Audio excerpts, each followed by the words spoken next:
Hello everyone, study with 3R में आप सभी का स्वागत है। आज हम लोग इस लेक्चर में कवर करेंगे इंडियन ज्योग्राफी। और इसके पहले हम लोगों ने इंडियन ज्योग्राफी को पढ़ लिया था अक्षांशीय विस्तार और देशांतरी विस्तार, मतलब भारत के जितने भी सामान्य जानकारी थी वो पढ़ ली थी। और आज हम लोग पढ़ेंगे भारत के राज्य, संघ शासित प्रदेश और इनकी कहाँ कहाँ पे सीमाएँ लगती हैं, इसके बारे में आज हम लोग पढ़ेंगे। चलते हैं हम अपने लेक्चर की तरफ। और हाँ, अगर आप लोग पहली बार आए हैं तो प्लीज़ लाइक कमेंट ज़रूर कीजिएगा। तो सबसे पहला पॉइंट जो रहेगा वो रहेगा, इस समय भारत में 28 राज्य और 8 केंद्र शासित प्रदेश हैं। ठीक है, अभी अगर आप लोगों से पूछा जाए कि भारत में कितने राज्य हैं तो 28 राज्य हो गए हैं। फिर यहाँ पे दूसरा फैक्ट है कि दूसरा पॉइंट है, 31 अक्टूबर 2019 को जम्मू कश्मीर और लद्दाख को 2 अलग अलग केंद्र शासित प्रदेश बना दिया गया था। पहले एक जम्मू कश्मीर एक राज्य हुआ करता था, ठीक है, लेकिन बाद में जब इसको जम्मू कश्मीर राज्य पुनर्अधिनियम के तहत जो पुनर्अधिनियम एक्ट आया था, उसके तहत जम्मू कश्मीर और लद्दाख को एक अलग अलग केंद्र शासित प्रदेश बना दिया गया। इस समय पे केंद्र शासित प्रदेशों की संख्या कितनी है? 8 है। और 27 नवंबर 2019 को दो जो ऑलरेडी जो केंद्र शासित प्रदेश थे, इन केंद्र शासित प्रदेशों का विलय दादरा नगर हवेली और दमन, ये 2 केंद्र शासित अलग अलग यहाँ पे प्रदेश हुआ करते थे। ये मैप में आप ये देख सकते हैं, इस जगह पे ये 2 प्रदेश हुआ करते थे। तो यहाँ पे क्या किया था केंद्र सरकार ने, दादरा नगर हवेली अलग केंद्र शासित प्रदेश था और लक्षद्वीप, वो दमन और दीव अलग था, तो इनको एक कर दिया था। ये 26 जनवरी 2020 से ये लागू हो गया था। तो अब इस समय पे दादरा नगर और दमन दीव एक केंद्र शासित प्रदेश के रूप में कार्य कर रहे हैं। फिर चलते हैं नेक्स्ट पॉइंट की तरफ। नेक्स्ट पॉइंट में दिया है भारत के परिपेक्ष पे कि सबसे बड़े राज्य क्षेत्रफल के अनुसार से भारत का सबसे बड़ा राज्य कौन सा है, तो वो है राजस्थान, मध्य प्रदेश, महाराष्ट्र और चौथे नंबर पे हमारा उत्तर प्रदेश पड़ता है। फिर उसके बाद पड़ेगा क्षेत्रफल के अनुसार से सबसे छोटे राज्य, तो ये सबसे छोटा राज्य है गोवा, सिक्किम, त्रिपुरा और नागालैंड। और इसी तरह से अगर हमें यूनियन टेरिटरी में चलें कि केंद्र शासित प्रदेशों में सबसे बड़ा राज्य कौन सा है, तो लद्दाख है। और सबसे छोटा हमारा लक्षद्वीप है। और पॉपुलेशन के हिसाब से केंद्र शासित प्रदेश, सबसे बड़ी पॉपुलेशन दिल्ली की है और सबसे कम पॉपुलेशन यहाँ पे लक्षद्वीप की। इसी तरह से जैसे यहाँ पे क्षेत्रफल के अनुसार, अगर हम यहाँ पे जनसंख्या के अनुसार पूछें, ठीक है, पॉपुलेशन के अनुसार से पूछें कि सबसे बड़ा राज्य कौन सा है, तो हमारा यूपी पड़ता है। यूपी के बाद महाराष्ट्र पड़ेगा, महाराष्ट्र के बाद हमारा बिहार पड़ता है और फिर कौन सा राज्य पड़ता है, पश्चिम बंगाल पड़ता है। और जनसंख्या की सबसे कम जनसंख्या किसकी है? सिक्किम की है, फिर मिजोरम की है, फिर अरुणाचल प्रदेश की पड़ेगी। यहाँ पे ये सिक्किम पड़ता है, फिर इसके बाद यहाँ पे मिजोरम पड़ेगा, फिर ये अरुणाचल प्रदेश पड़ेगा और फिर यहाँ पे गोवा की भी जनसंख्या कम है, लेकिन क्षेत्रफल के अनुसार से गोवा सबसे छोटा राज्य है।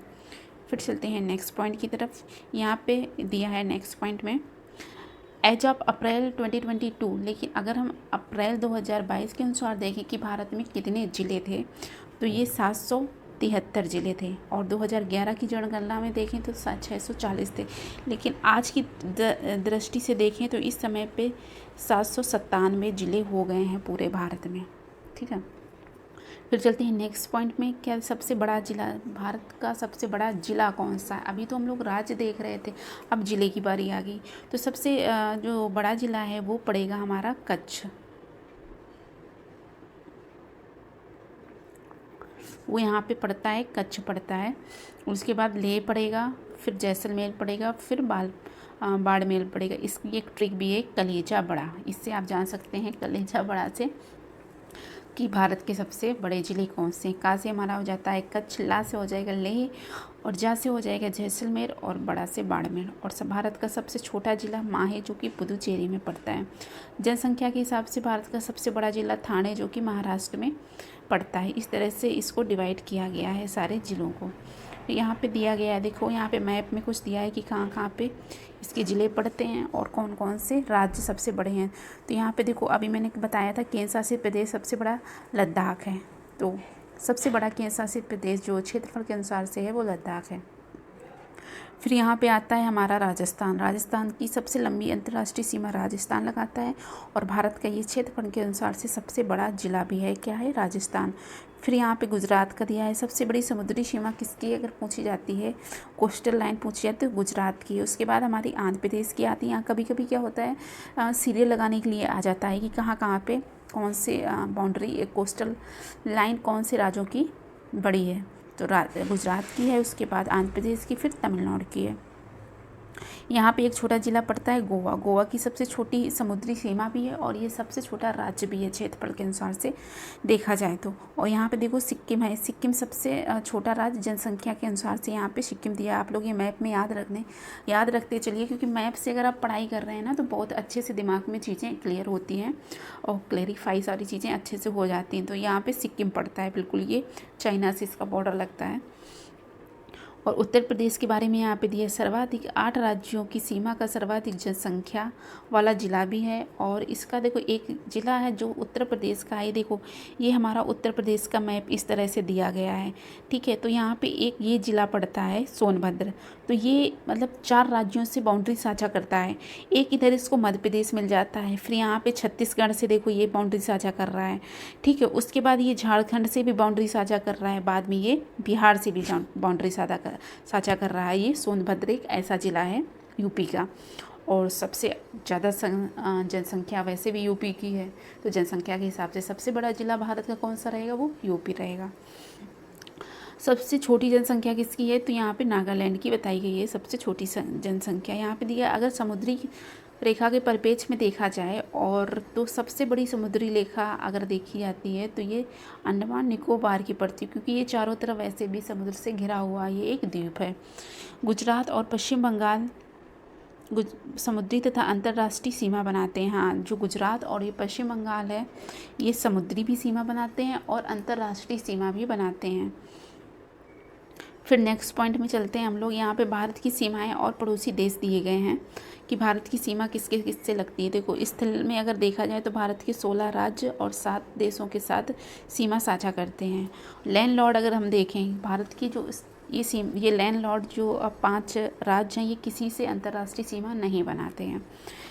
ये पहला हमारा मध्य प्रदेश, छत्तीसगढ़, झारखंड, तेलंगाना और हरियाणा, ये केवल लैंडलॉर्ड कंट्री हैं, ये किसी दूसरे देश से अंतर्राष्ट्रीय सीमा नहीं बनाते हैं। फिर है मुख्य भूमि से जो लोग सीमा बनाते हैं, जो राज्य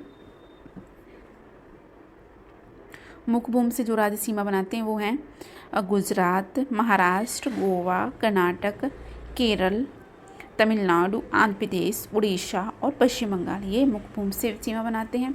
और जो द्वीप से सीमा बनाते हैं वो अंडमान निकोबार हो गया और लक्षद्वीप हो गया, ये दोनों केंद्र शासित प्रदेश हैं। फिर यहाँ पे दिया गया है अक्षांशीय विस्तार दिए गए हैं कुछ दूसरे कि मैकमोहन लाइन जो है ये इंडिया और तिब्बत को अलग करती है। 49वीं जो समांतर रेखा है पैरेलल है, ये अमेरिका और कनाडा को अलग करती है। फिर दी ग्रीन लाइन है, ये इजराइल और